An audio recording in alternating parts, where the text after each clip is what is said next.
Hi folks, Lee Gettess here with the Market Sense for the week of August 1st, 2017. We will look at some charts that are provided to us by Gettess and the Trade Navigator software. Looking at the weekly bond market here, we were looking for support to come in right around the 152 area. They didn't quite get there, and they shot up in a major way Tuesday.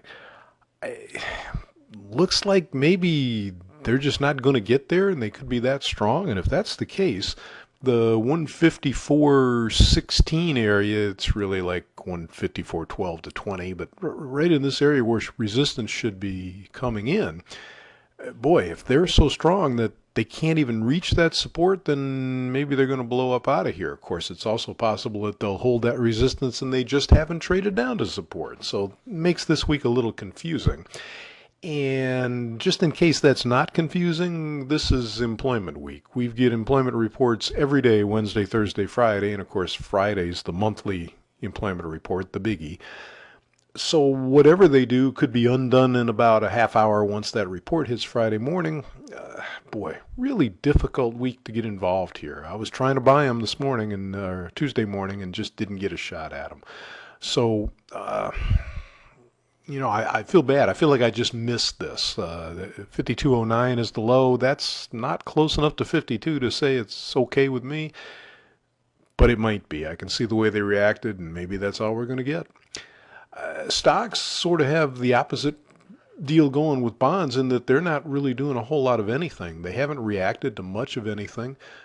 Support to continue the trend up is down here below 24.60, call it 24.59. They have not been down there. We've got a target. I hesitate to call it resistance. We've got a target up here around 24.82.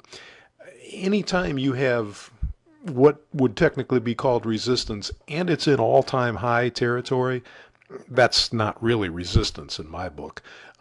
No way I could sell them up there. They do seem to be running out of steam, and there's a possibility they're rolling over here, but it doesn't matter. I'm not going to try to sell them. I'll wait for a break and try to buy the next retracement or sell the next retracement if that's what happens. But at this point, gosh, they're holding above support and just sort of not doing much. Volatility is at such a low. We're talking 25-year lows in terms of volatility in the marketplace. Boy, for that to come in at new all-time highs is just unusual. It's the best way I can say it. But they don't seem to be doing much. They could react violently to the employment report. They're not really tipping their hand to what they're going to do. So, unfortunately, that's all we've got for you today. I hope you can find something better to get yourself involved in than what we're